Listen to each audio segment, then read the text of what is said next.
Madami tayong makikitang processed meat product sa market. Mabiling mabili ito dahil mura na, masarap pa. Kaya nagsulputan ng iba't ibang brands nito.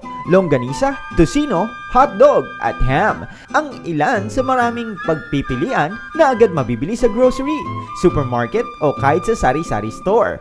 Isang papasikat na brand ang mabibili na sa ilang piling tindahan sa Kamaynilaan, ang Lionel's Meat Products. Aba, sa kalidad nito, kaya nilang makipagsabayan sa mga sikat na labels. Simula ako nung mga 1980s pa, nung sa Sampaloc Market. Nagsimula to nung una, tinda ako ng manok at baboy. Nangyayari sa palengke, kapag nagtinda ka, hindi mo naman masisiguradong mauubos lahat eh.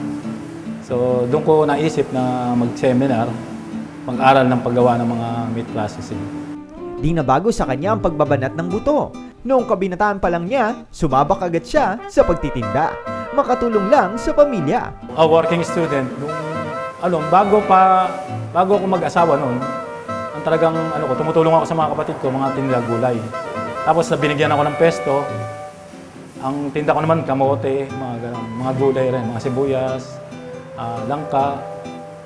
Tapos pagka namimili ko sa pagkatapos kong pumasok sa eskwela, sa Mapua noon, didiretso na ako sa Divisoria pagdating ng gabi.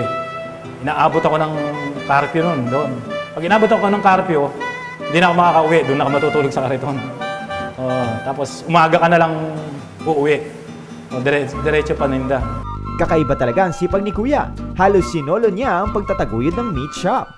Buo ang loob at umaasa na ang pangarap na kaunlaran ay magkakatotoo. Lagi akong nag-iisip na darating yon na ganun yung hindi ako tumitigil. Na kung ano yung ginagawa ko ngayon, yun na lang. Hindi. Inaano ko talaga na papalakihin ko to, mag-expand ako. Sa migit 30 taon ng pagtitinda ng processed meat products, napaunlad na niya ang kanyang kabuhayan. Job well done! I-share sa atin ni Kuya Leo kung paano ang paggawa ng honey glazed ham na isa sa best-selling sa kanyang mga meat products. Kaya't huwag sayangin ang pagkakataon at i-take note na ang mga ingredients at paraan ng paggawa nito.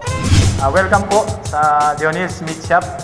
Ako po ay nandito sa inyo para mag-demo at magturo kung paano gumawa ng honey glazed ham.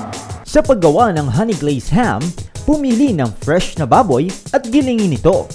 Ihalo ang mga ingredients, which includes 1 kilo of pork, 1 teaspoon curing salt, 1 teaspoon phosphate, and ½ teaspoon meat enhancer. Tubig. Kailangan po malamig siya. Malamig yung tubig. May yelo pa. Kumari may ice na kasama. So, para laging malamig yung para manatili yung lamig ng karne at hindi mag-init ito. Haluing maigi until tacky.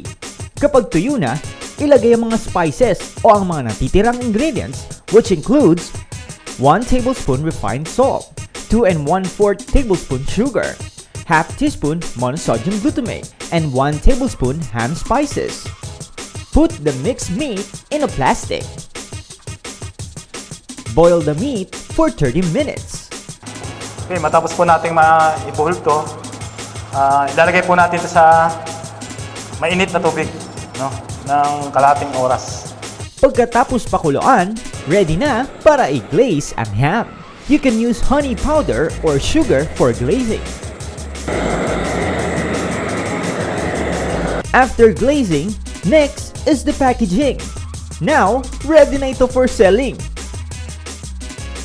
For an initial capital of 220 pesos for 1 kilo of pork, which will produce 1.5 kilo of mixture, maaari mong ibenta ang honey glazed ham sa halagang 250 pesos per kilo. An inspiring story kung papaano magkakaroon ng pera sa bubuyog. Abangan sa pagbabalik ng Bread and Butter.